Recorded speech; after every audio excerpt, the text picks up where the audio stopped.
안녕하세요. 민족의 대명절인 추석도 끝이 났네요. 올해는 다들 고향집은 찾으셨는지 고속도로에 차도 많고 어딜 가든 사람들이 많아서 명절다운 명절을 보낸 것 같은데 다만 물가가 너무 비싸져서 집집마다 근심이 많으셨지 않았을까 싶은 생각이 듭니다. 저희 집도 명절 장을 볼 때 고민을 하면서 봤거든요. 어서 물가가 안정이 좀 되었으면 좋겠다는 생각이 간절합니다. 아버지가 돌아가시고 7년의 시간이 흘렀어요. 그래서 이제 제가 집안의 대소사를 챙기게 됐는데 나이가 들수록 아버지의 빈자리가 크게 느껴지는 것 같아요. 제가 철이 드는 것일 수도 있고 제가 가족이 생기니 마음가짐이 달라지는 것도 같기도 하고요. 얼마 전에 정말 웃긴 일이 있었습니다. 세상에 그렇게 모렴치하고 파렴치한 여자는 난생 처음 본 것 같아요. 사실 그 여자와 가족이 될 뻔했었거든요. 그래서 더 소름이 돋는 것 같아요. 정말 가족이 되었으면 얼마나 힘들게 살고 있을지 불보듯 뻔한 상황이 예상이 되니까요. 그래서 지금의 제 가족이 더 소중하게 여겨지는 것 같습니다. 오늘 그 여자에 대한 얘기를 좀 하려고 해요. 생각만 해도 아찔한 그때의 이야기 시작해 볼게요. 제가 어릴 때 저희 부모님은 이혼을 하셨어요. 자식은 저 하나였고 어린 시절이 기억나는 순간부터 두 분은 정말 치열하게 서로를 미워했죠. 그 시절에는 아버지가 엄마를 손치고 마는 일들도 종종 있었는데 그럴 때마다 엄마는 집에 나가셨다가 며칠 뒤에 들어오셨어요. 서로 사랑해서 결혼도 하고 자식도 낳고 그러셨을 텐데 왜 서로 못 잡아먹어 안달인 건지. 결국 두 사람은 이혼을 하셨고 저는 아버지와 함께 살게 됐습니다. 그때 제 나이가 7살이었어요. 학교 입학을 앞두고 있는 한창 손이 많이 갈 그런 나이에 엄마의 부재는 저에게 많은 문제를 만들어줬습니다. 동네에서 꾀지지하게 다니는 건 물론이거니와 일을 마치고 저녁에 들어오시는 아버지를 기다리느라 해가 어둑해질 때까지 골목을 쏘다니고는 했어요. 해가 질 저녁 무렵이면 골목에서 같이 놀던 친구들은 엄마의 부름에 다들 집으로 가버리고 저만 덩그러니 남아 어두워지는 골목 귀퉁이에서 쪼그리고 앉아 아버지를 기다렸어요. 골목을 지나가는 자동차 불빛만 보고 아버지 차인가 싶어 반가웠다가 실망하는 걸 몇 번이나 하면서요. 참 지독히 외로웠던 순간이었어요. 그런데 그 외로움은 학교에 들어가고 나서 더 심각해졌어요. 엄마 없는 아이라고 반에서 소문이 났거든요. 요즘이야 이혼하는 가정이 많다지만 제가 어릴 때는 반에서 한 명 있을까 말까 했어요. 그러니 제가 눈에 띌 수밖에요. 학교 수업도 제대로 따라가지 못했고 준비물도 제대로 챙기지 못해 늘 친구의 준비물을 나눠 쓰는 그런 아이였는데 저도 눈치가 있으니 자연스레 주눅이 들어서 학교 생활을 제대로 적응하지 못했어요. 그 시절을 생각하면 어린 제가 참 마음이 아픕니다. 그래서 마음이 무거워져요. 그러다가 저에게도 드디어 엄마가 생겼어요. 아버지가 어느 날 집으로 누군가를 데리고 오셨는데 엄마라고 부르라고 하시더라고요. 장훈아, 인사드려라. 안녕하세요. 네가 창훈이구나. 예쁘게 생겼네. 앞으로 잘 부탁한다. 제 머리를 쓰다듬으며 웃는 아줌마는 화장을 예쁘게 해서 얼굴이 참 예뻤어요. 그리고 그 곁에는 저보다 어린 남자아이가 서 있었죠. 네 동생이다. 친하게 지내야 알았지? 갑작스럽게 엄마와 남동생인 저는 어리둥절하기만 했습니다. 그도 그럴 것이 아버지가 미리 저에게 소개시켜주지 않으셨거든요. 어느 날 갑자기 하늘에서 뚝 떨어진 것처럼 저에게 새로운 가족이 생긴 거죠. 늘 외로웠던 저는 그런 상황이라도 좋았어요. 정말 필요한 엄마가 생겼고 혼자 노는 게 싫어서 나도 동생이 생겼으면 좋겠다고 생각했었는데 바라던 동생이 떡하니 생겼으니 안 좋을 게 없었거든요. 그런데 급하게 만들어진 가족은 역시 삐그덕할 수밖에 없었어요. 특히 그 속에서 제일 어긋나는 건 저였고요. 엄마, 이 형아가 내 장난감 뺏었어. 어머, 재현아. 울지 마, 울지 마. 창훈아, 동생 울리면 어떡하니? 엄마, 형이 내 장난감 뺏었어. 아니에요. 그래, 그래, 알았어, 재현아. 울지 마. 엄마가 새로 사줄게, 어? 박창훈, 너는 형이나 되어서 동생 장난감이나 뺏고 아빠가 뭐가 그랬어? 동생 잘 데리고 놀라고 했지? 장난감을 뺏으려고 했던 건 제가 아니라 동생이었어요. 아빠가 제 생일날 사준 총 장난감이었는데 자기 거 하고 우기면서 들고 가는 걸 다시 챙겼을 뿐인데 울면서 어른들에게 고자질을 하는 거였죠. 아버지가 새엄마와 결혼식을 올리기 전 제 생일에 사주신 거라 정말 많이 아끼는 장난감이라 그것만은 줄 수가 없어서 그랬던 건데 어른들은 제 말을 들어주지 않으셨고 오히려 아버지는 저를 부끄러워하시는 듯 야단을 치셨어요. 너 자꾸 말 안 들으면 새엄마 가실지도 몰라. 그러니까 동생 울리지 말고 잘 데리고 놀란 말이야. 아버지는 저를 방으로 따로 불러 이렇게 당부하시기도 했어요. 무섭게 말씀하시는 아버지 앞에 저는 움츠리며 고개를 끄덕일 수밖에 없었고요.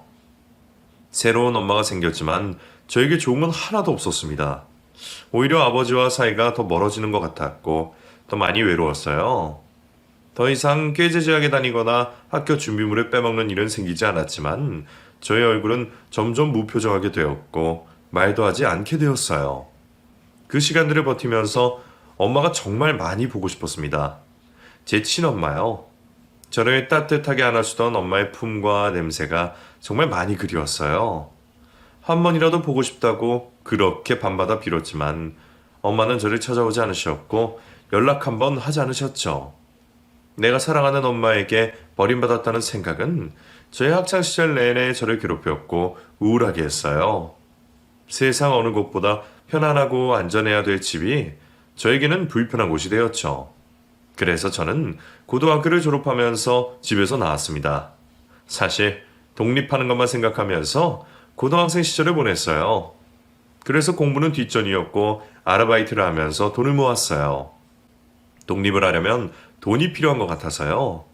그러니 대학은 아예 생각도 하지 않고 오로지 졸업만을 바라보며 살았습니다. 한 번은 아버지가 성적표를 가져오라고 하셨어요. 제가 어떻게 지내는지 관심도 없던 사람이 대학만은 가야 한다는 주의셨고 그래야 남들 눈에 자기 체면이 선다고 생각하셨나 봐요. 너 성적이 이게 뭐야? 너 야자도 안 하고 맨날 밖으로 돈다며?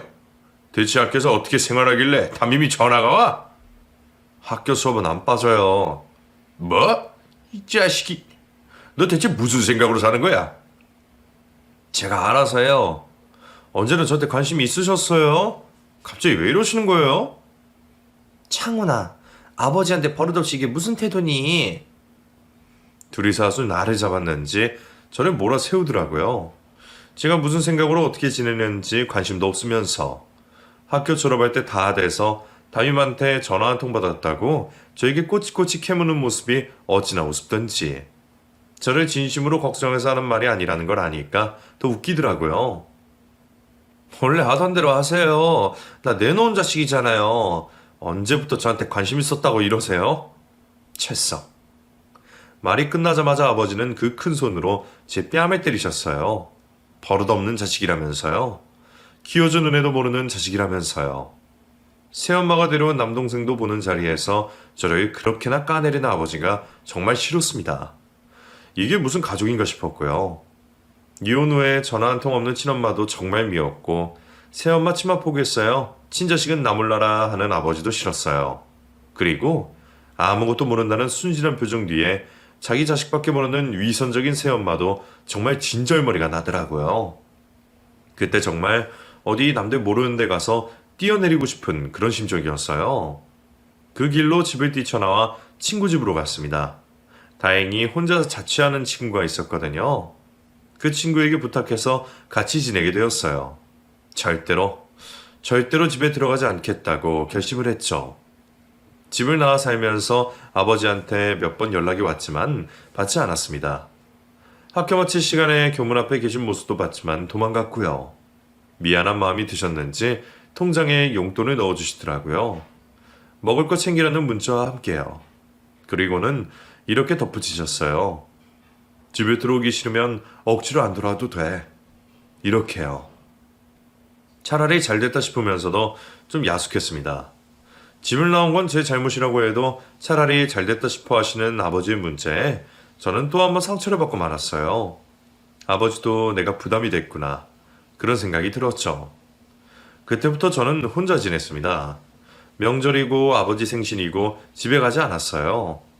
저에게 연락이 오지도 않았고 찾지도 않았으니 더욱 걸음을 하지 않게 되었고요.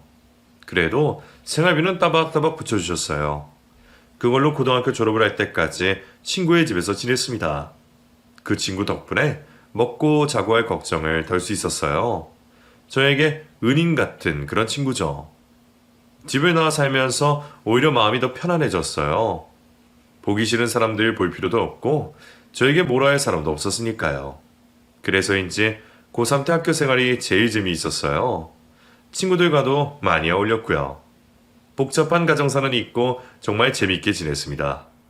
고등학교 졸업 후 바로 군대를 갔어요. 다른 친구들은 대학을 갔지만 대학 생각이 전혀 없던 저는 군대를 택했죠. 군대에서도 면회오는 가족이나 휴가에 찾아갈 집은 없었지만 외롭지 않다고, 절대 나는 속상하지 않다고 혼자 세뇌하면서 지냈어요. 조금이라도 마음에 빈틈이 생기면 제가 무너질까봐, 눈물을 보이게 될까봐 저를 더욱 강하게 채찍질했어요. 그렇게 해야 아버지를 이기는 거라고 생각하면서요. 제 안에 있는 슬픔, 외로움들은 외면한 채 마냥 즐거운 사람처럼 그렇게 지내다 보니 어느새 주변에 사람이 많이 생기더군요.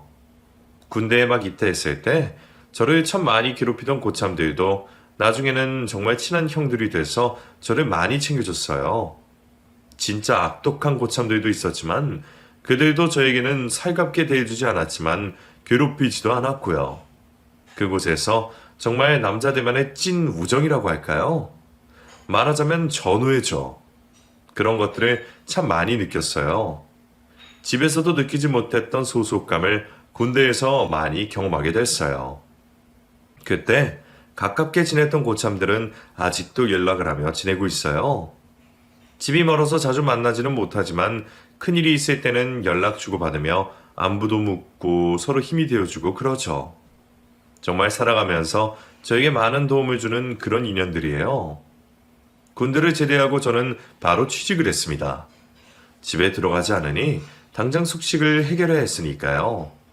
마침 숙식 제공이 되는 용역회사가 있었고 그곳에서 일을 하게 되었어요.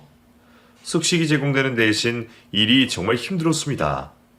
노가다 일이니 몸으로 지고 나르고 그런 일이라 엄청 고됐어요. 그래도 돈도 벌고 발 뻗고 잘 곳이 있으니 다행이라는 생각으로 지냈지만 월세방 보증금 넣을 돈만 모으고는 일을 그만뒀어요. 일을 더 할 수는 있었지만 오래 하는 건 안 되겠다 싶어서요. 그 뒤에 새로 하게 된 일은 작은 유통회사에서 운전하는 일이었어요.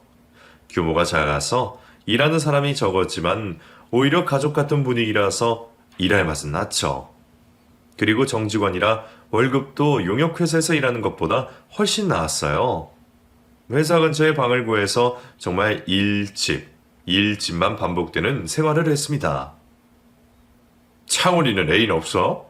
맨날 퇴근하고 집에만 가? 애인 같은 거 없어요. 혼자 먹고 살기도 바쁜데요 뭐. 에이, 너 돈 벌어서 다 뭐하냐? 젊은 놈이 애인이랑 놀러 다니고 뽀뽀도 하고 그러는 게 재미지. 장훈이 이제 우리 숙매이구만. 왜 그러세요 부끄럽게. 야, 이 사람아, 다들 그렇게 산다니까. 친구들이 소개 안 시켜줘? 내가 자리 한번 만들어봐. 같이 일하는 과장님이 수시로 저에게 여자친구 소개시켜준다는 농담을 던지시고는 했어요. 그럴 때마다 손사래를 쳤지만 저도 남자인지라 관심이 아예 없는 건 아니었죠. 그런데 막상 연애하는 것도 부담이 됐어요. 뭔가 어릴 때 엄마한테서 버림받은 기억 때문이랄까. 여자와 인연이 된다는 게 썩 내키지 않더라고요. 고등학교 친구들은 다 여자친구가 있었어요. 고등학교 때부터 사귀어서 벌써 오래된 연인도 있었고 모임을 할 때면 다들 커플로 와서 앉아 있었지만 그 속에서도 저는 혼자 있었어요. 친구들이 소개를 해준다 해도 썩 내키지도 않았고요. 그런 돌부처 같은 저에게도 여자라는 인연이 생기게 되었어요. 그 여자는 편의점 알바를 하면서 만난 사람이었습니다. 제가 주말에 할 일이 없어서 그냥 돈이나 벌자 싶어 편의점 알바를 시작했었거든요. 번화가 근처에 있는 편의점이라 알바생이 2명이었는데 그 여자가 저와 같이 일하는 알바였어요. 그 여자는 저보다 4살이 어렸고 당시 저에게는 정말 여자로도 보이지 않는 어린 여학생 같은 느낌이었어요. 제가 나이가 많다 보니 저에게 오빠 오빠라고 했고 여자한테 그런 호칭으로 불리는 경험이 별로 없던 저는 오빠라는 소리를 들을 때마다 왠지 가슴이 간질간질한 그런 느낌이 들었죠. 그럼 오빠는 평일에 직장 다니는 거예요? 우와, 진짜 부지런하다. 그냥 할 일 없어서 하는 거야. 할 일이 왜 없어요? 주말에 친구들이랑 놀기만 해도 시간이 모자란데? 너도 내 나이 되면 친구랑 노는 게 재미없어. 네, 설마요. 나는 그렇던데. 그 여자는 키가 작고 긴 생머리를 하고 있었는데 눈이 정말 동그랗고 예뻤어요. 얘기를 할 때면 저를 올려다보는 얼굴이 귀여워서 입가에 미소가 저절로 지어졌죠. 여자를 보면서 그런 생각이 든 건 처음이었어요. 저답지 않은 생각이었지만 그런 것도 자각하지 못한 채 조금씩 그 여자에게 빠져들고 있었던 것 같아요. 저보다 5살이나 어렸기 때문에 이성적인 감정이 생길 것이라고는 전혀 예상하지 않았거든요. 그러니 저도 모르게 그 여자에게 빠져든 거죠. 직장을 다니고 있었기 때문에 알바를 오래 할 생각은 없었어요. 직장에 지장이 가면 때려쳐야지 싶어 알바를 시작했던 건데 시간이 갈수록 주말 알바를 기다리면서 일을 하고 있는 저를 발견하게 됐어요. 그 여자를 보고 싶어서 제가 주말에 기다린다는 걸 알아채고는 정말 깜짝 놀랐습니다. 제가 그 어린 여자 알바를 좋아하게 될 줄은 꿈에도 몰랐으니까요. 그런데 내 마음을 알아채고도 고민이 됐습니다. 고백이란 걸 하는 게 자신이 없었거든요. 그 여자는 저를 단순히 알바 같이 하는 오빠라고만 생각하고 있을 텐데 괜히 고백을 했다가 차이면 어떡하나 이런 고민들로 쉽게 마음을 전할 수가 없었어요. 하지만 난생 처음 좋아하는 여자가 생겼는데 그냥 놓칠 수도 없는 노릇이라 저는 용기를 냈습니다. 그리고 고백을 했죠. 그런데 뜻밖에도 그 여자의 입에서 긍정적인 대답이 나왔어요. 안 그래도 언제 고백하나 기다렸어요? 뭐? 오빠가 나 좋아하는 거 눈에 다 보이거든요? 와, 3개월이나 걸리다니. 진짜 내가 많이 빠졌다. 알고 있었다고? 그래요. 티가 얼마나 났는데. 나도 오빠 좋아하니까 우리 이제 사귀면 되겠다. 그죠? 자기를 좋아하는 티가 엄청 많이 났다며 저를 놀리는 그 여자가 얼마나 사랑스럽게 보이는지 모릅니다. 나이 27살의 첫사랑에 빠졌으니 아주 홀딱 빠져버렸죠. 그렇게 저희는 연인이 되었습니다. 그 여자도 저와 같은 마음이라니 그걸 알고는 얼마나 가슴이 벅차던지. 제 인생에서 가장 희열이 넘쳤던 순간이었어요. 제가 그 여자를 진짜 많이 좋아하고 있었거든요. 연애라고는 해본 적이 없던 저는 그 여자와 하는 데이트의 모든 것들이 처음이었고 자그마한 그 여자가 하는 모든 게 너무 사랑스러웠어요. 그래서 해달라는 건 뭐든지 정말 뭐든지 다 해줬습니다. 그런 제 모습을 보면서 친구들이 팔불출이라고 놀리고 안주서만 놀리고 짓궂게 그랬어요. 그런데 연애에 정신이 팔려서 친구들의 그런 놀림조차도 기분이 좋더라고요. 그 정도로 미친 듯이 빠져들었어요. 그때 제가 그렇게 정신을 차릴 수가 없었던 게 아마도 오래된 결핍 때문이 아닐까 싶어요. 아버지와 사이가 멀어지면서 관심을 받는 것도 관심을 주는 것도 다 외면하고 살았는데 그게 저에게 맞다고 생각했었거든요. 그런데 그게 제 본심이 아니었다는 걸 그 여자와 연애를 하면서 알게 됐어요. 저도 누군가를 사랑하고 싶고 누군가에게 사랑받고 싶었다는 걸 그때 알게 된 거예요. 그러다 보니 그 여자에게 맹목적인 사랑을 줄 수밖에 없게 된 거죠. 그 여자는 대학을 휴학한 상태였는데 저와 연애를 하면서 다시 복학을 했어요. 학교 수업이 마치면 아르바이트 몇 시간 하고 저와 만나 데이트를 했죠. 알바 마치는 시간보다 제가 퇴근이 빨랐기 때문에 늘 그 여자를 데리러 가서 저녁을 먹이고 집으로 데려다 줬어요. 주말이면 교회로 드라이브도 다니고 갖고 싶은 게 생기면 백화점으로 쇼핑도 다녔죠. 연애를 하면서 예전보다 지출이 훨씬 많아졌지만 별로 개의치 않았어요. 저에게 가장 중요한 건 그 여자였고 돈은 또 벌면 된다 생각했으니까요. 그렇게 반년 정도 만났을까? 그 여자를 데려다 주면서 집 앞에서 누군가를 마주치게 됐어요. 성희야, 이재원이? 아, 엄마. 그 여자의 어머니를 집 앞에서 마주치게 되었어요. 딸 곁에선 낯선 남자가 누군가 해서 쳐다보지는 어머니의 인상이 참 좋아 보이셨고요. 엄마, 창훈 오빠. 만나는 사람 있다고 했지? 오빠, 우리 엄마야. 인사해. 처음 뵙겠습니다. 박창훈입니다. 아, 성희한테 얘기 많이 들었어요. 만나서 반가워요. 네, 어머님. 어머님? 부침성도 좋네. 그 여자의 어머니는 저를 반가워하셨고 나중에 집으로도 놀러 오란 얘기를 해주셨어요. 인상이 얼마나 좋으신지 목소리도 부드러우시고 엄마라고 하면 연상되는 이미지의 분이셨어요. 혹시나 사귀는 사이라 불편해하실 수도 있다고 생각했는데 그런 느낌은 전혀 없으셨고 오히려 반가워해 주셨기에 어머니에 대한 저의 마음도 활짝 열렸죠. 그렇게 만나게 된 후에 어머니는 집으로 저를 초대해 주셨는데 상다리가 부러질 정도로 음식을 해놓으셔서 진짜 많이 놀랐어요. 음식을 이렇게 많이 하셨어요? 우리 엄마가 손이 커. 근데 진짜 맛있다? 우리 엄마 음식 한번 먹어보면 못 잊을걸? 얘는 차린 것 없어. 그냥 몇 개 한 거야. 일 마치고 와서 시장하지? 어서 들어요. 네, 어머님. 잘 먹겠습니다. 그날 정말 배가 터질 정도로 많이 먹고 왔어요. 손맛이 정말 기가 막히시더라고요. 어느 맛집 음식보다 훨씬 더 맛이 있고 정성이 느껴지는 음식이었어요. 그 여자의 엄마인데도 마치 친엄마가 차려주는 음식인 마냥 향수가 느껴지는 그런 밥상에 저는 또 홀딱 반해버리고 말았어요. 분명 낯선 사람이었지만 경계심 같은 것은 날아간 지 오래였고 가족인 것처럼 마음을 내주게 되었어요. 그 이후로 저는 그 여자의 집에 종종 가게 되었어요. 그 여자는 아버지 없이 엄마와 단둘이 지냈는데 남자 손이 필요할 때마다 제가 나서서 해결을 해주곤 했어요. 집안을 가구를 옮기는 일이나 전등을 가는 일, 시장을 많이 봐야 할 때 장거리 운전을 해야 하는 일 등 조금이라도 힘이 되는 일이면 발벗고 나서서 제가 해결하곤 했어요.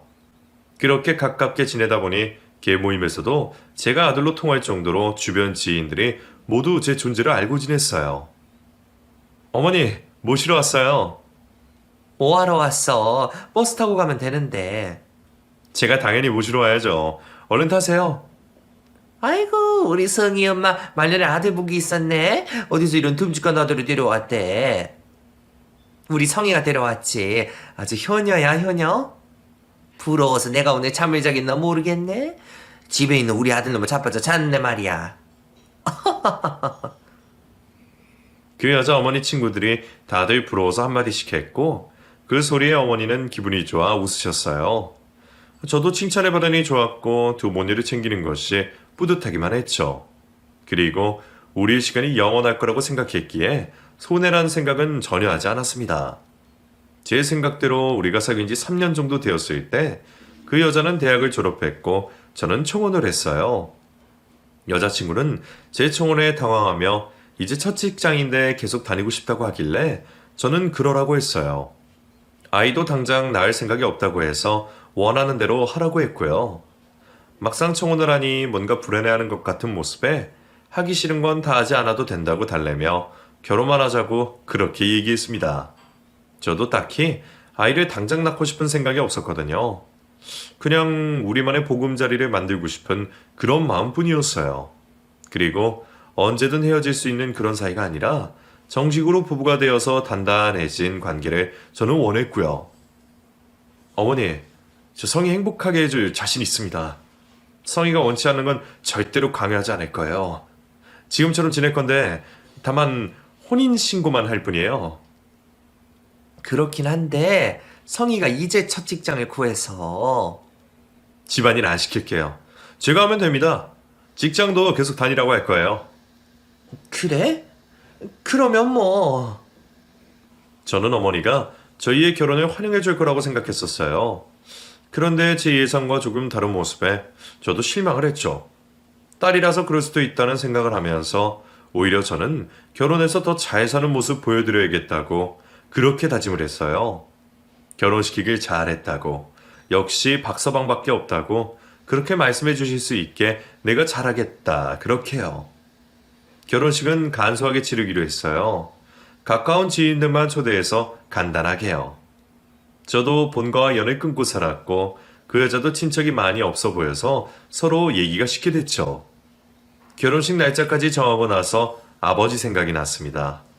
내가 싫어서 인연을 끊었지만 핏줄이란 게 참 웃기게도 결혼을 한다는 생각이 들자 아버지가 먼저 떠올랐어요.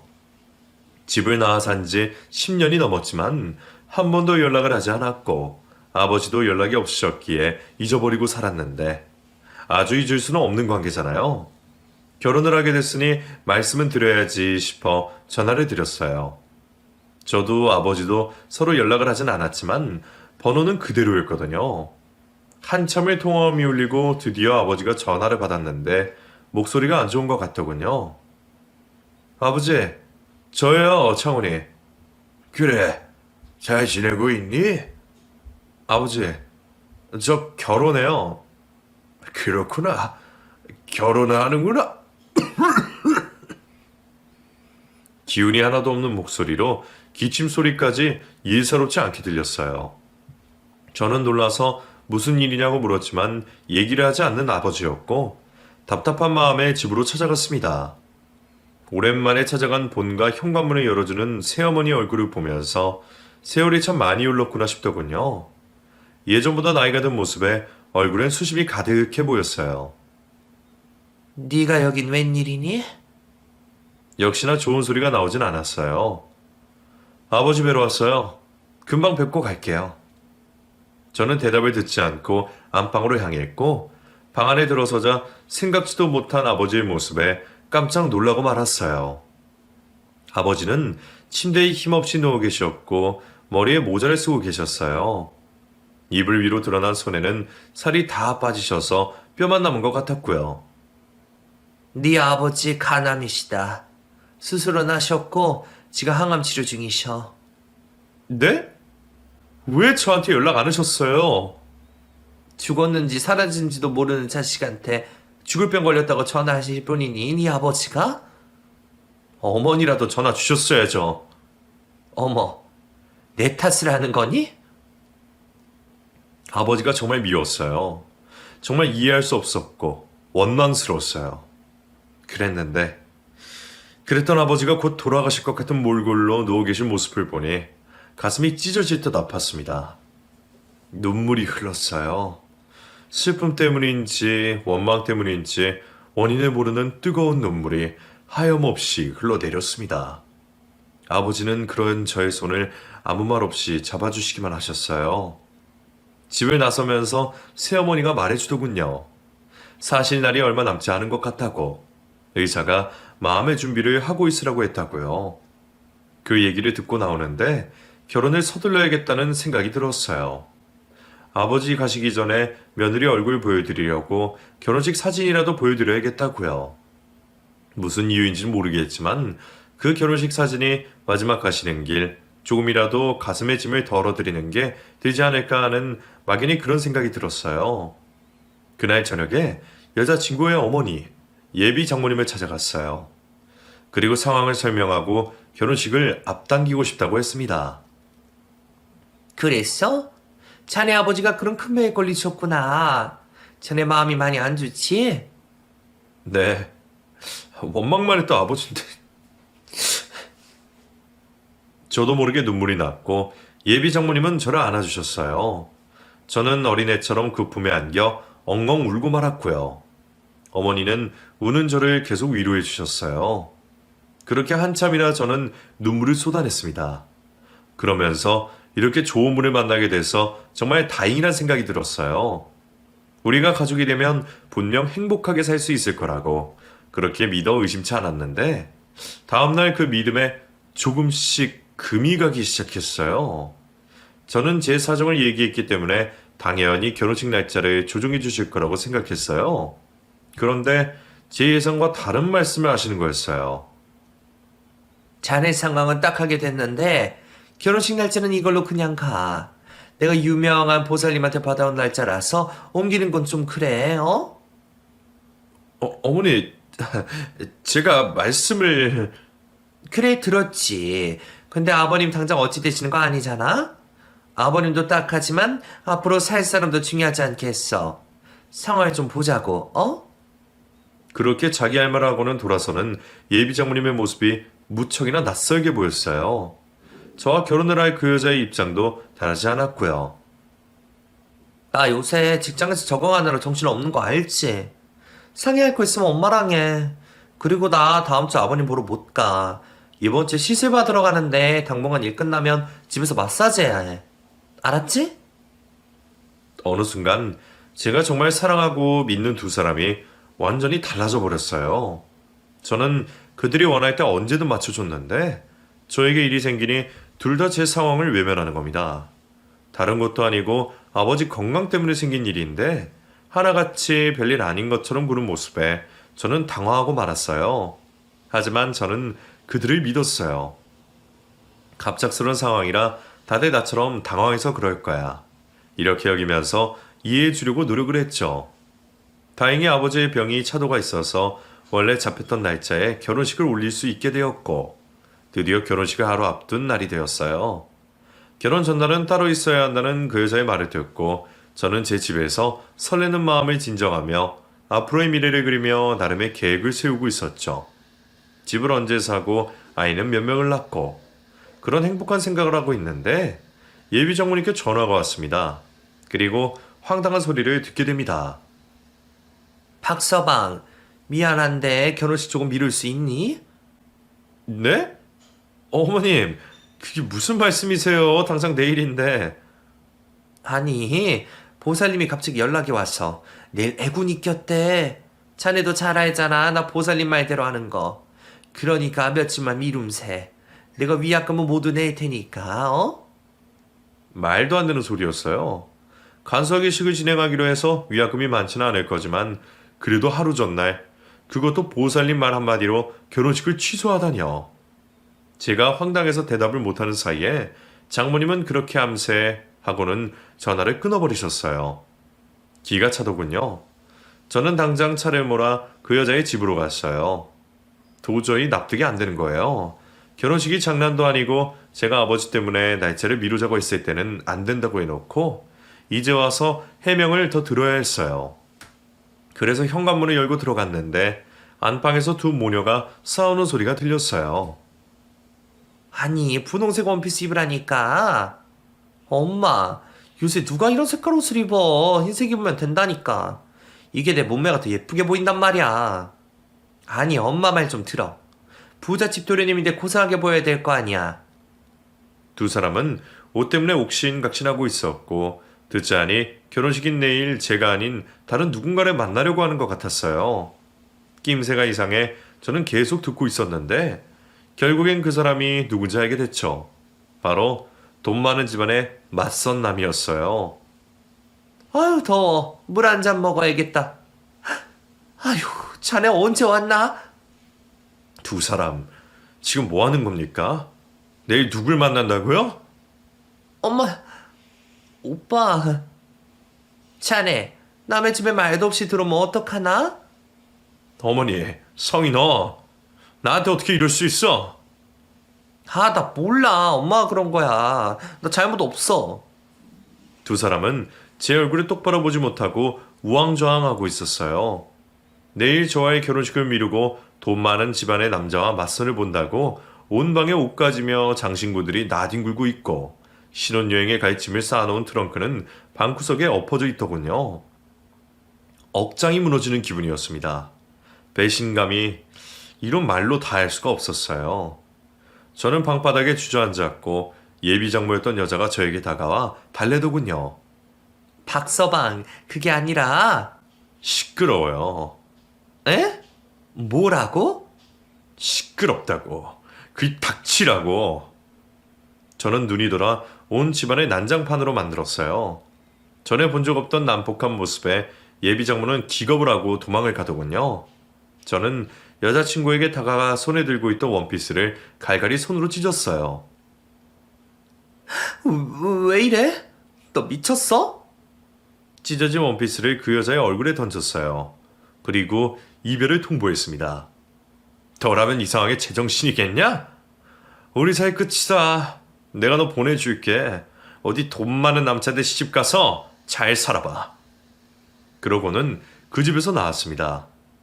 내 집처럼 들락거리던 집이었어요. 집안 전등 중에 제 손이 안 간 등이 없었고 집이 오래돼서 벽지와 장판은 내 돈으로 다 해줬어요. 집을 수리하는 동안 매일 들여다보며 체크하고 확인까지 했던 그런 집이었는데 그 집에 살던 두 모녀가 저를 이런 식으로 기만할 줄은 꿈에도 몰랐어요. 다른 남자와 선을 보다니. 그것도 내 결혼식을 미루면서 말이에요. 차라리 결혼식을 올리기 전에 일이 생겨서 다행이다 싶다가도 배신감에 치가 떨려 한동안 저는 제정신으로 지낼 수 없었습니다. 파렴치한 두 모녀에게서 전화가 계속 오고 또 집 앞으로 찾아도 왔지만 일절 받지 않고 만나지도 않았어요. 그 두 사람을 다시는 보고 싶지 않았고 빌려준 내 돈 2천만 원이나 빨리 갚으라고 독촉장이나 보냈어요. 그렇게 파혼을 하고 2년 동안 미친놈처럼 지냈습니다. 어디 정을 붙일 수도 없었고 배신감에 사로잡혀 정신을 차릴 수가 없더군요. 그래서 일만 했습니다. 그리고 일을 하지 않을 때는 술을 마셨어요. 2년을 그 짓을 하고 나니 정신이 좀 들더군요. 그 후 운동을 하고 취미생활도 하면서 마음을 다시 잡았죠. 그래도 사람이 죽으란 법은 없나 봅니다. 그 일이 있고 몇 년 뒤에 직장 선배로부터 여자를 한 명 소개받았어요. 내 인생에 여자는 없다. 그렇게 생각하고 살았는데 그날은 무슨 계기인지 소개팅에 나가게 됐어요. 아무 기대 없이 나간 자리라 그랬는지 소개받은 그 여자는 제 마음을 편하게 해주었고 우리는 꽤 많은 대화를 나누게 되었죠. 조금씩 제가 마음을 열게 된 거예요. 그날의 인연으로 그 여자와 저는 지금 부부가 되어서 같이 살고 있습니다. 웃기죠? 저도 평생 결혼 못하고 살 줄 알았어요. 그런데 사람한테 받은 상처는 사람으로 치유받는다고. 지금의 아내 덕분에 저는 사람답게 살 수 있게 됐어요. 그리고 저 닮은 아들 하나, 아내를 닮은 딸 하나 낳고 행복하게 살고 있어요. 아버지는 간암으로 결국 돌아가시게 되었어요. 그나마 생각보다 오래 사셔서 제가 결혼하는 모습을 보여드릴 수가 있었고 돌아가시면서 집을 하나 유산으로 주셨는데 그 집이 값이 많이 올랐어요.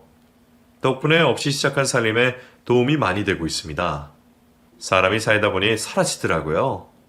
가슴 아팠던 그 배신을 확인하는 순간에는 내 인생도 끝이라는 생각이 들었었는데 지나고 나니 이제는 별일이 아니게 되었어요. 그리고 참 웃긴 게 얼마 전에 제가 일하는 직장에 청소 아주머니가 새로 들어오셨는데 제가 아는 사람이더라고요. 바로 제 뒤통수를 쳤던 그 예비 장모였어요. 서로 통로에서 눈이 마주쳤는데 저를 알아보시고는 도망을 가시더군요. 저도 얼마나 놀랐는지 모릅니다. 살다 보니 그렇게도 마주치더라고요. 더 웃긴 건 그날 저녁 퇴근길이었어요. 박서방, 오랜만이지? 나하고 차 한잔 할 수 있어? 아직도 저를 박서방이라고 부르다니. 이 아줌마 낯짝 정말 두껍다는 생각이 들었어요. 저는 시치미를 떼고 무슨 말을 하려나 해서 따라갔고 차를 한잔 시키고 본론을 얘기하더군요. 그동안 잘 지냈어? 살이 예전보다 많이 빠졌네. 혹시 결혼했어? 그냥 뭐 아니, 자네하고 그렇게 헤어지고 내가 얼마나 후회했는지 몰라. 우리 성희도 다 나 때문에 자네 놓쳤다고 원망이 대단해. 혹시 성희랑 연락 안 하고 지내나? 성희 얼마 전에 이혼했어. 이 미친놈이 우리 성희를 때렸지 뭔가. 아유, 속 터져. 그래서 요새 성희가 많이 힘들어해. 그랬군요. 그래서 말인데 자네가 성희 좀 만나서 위로해주면 안 될까? 내가 염치 없지만 이렇게 부탁함세. 염치 없는 걸 알면서 저한테 그런 부탁을 하는 거 보고 참 할 말이 없더군요. 그래서 저는 조용히 핸드폰을 꺼냈어요. 그리고 가족 사진을 내밀었어요. 저 결혼해서 잘 살고 있습니다. 벌써 자식도 둘이에요. 그때 제 뒤통수 안 치셨으면 큰일 날 뻔했습니다. 평생의 배필을 못 만날 뻔했으니까요. 아니, 결혼했어? 아이고, 그랬구나. 아이고, 그래. 그럼 잘 살아야지. 나 먼저 일어날게. 들어가. 얼굴이 시뻘개진 채로 벌떡 일어나더니 도망가듯 가버리더군요. 그 뒷모습을 보면서 정말 진심으로 고마운 생각이 들었어요. 그때 그 여자가 결혼식을 올렸다면 아직도 그 둘에게 맞춰 살며 하인 같은 삶을 살고 있었을 테니까요. 그 뒤로 회사에서 그 여자의 얼굴을 볼 수 없었어요. 물어보니 그만뒀다더군요. 부끄러운 건 알고 있으니 다행이다 싶습니다. 제 이야기는 여기까지입니다. 뒤돌아보니 참 굴곡이 많네요. 하지만 지나간 아픈 일들은 잊고 살려고 합니다. 덕분에 지금의 제 가족을 만나 행복하게 살고 있으니까요. 긴 글 읽어주셔서 감사합니다. 행복하세요.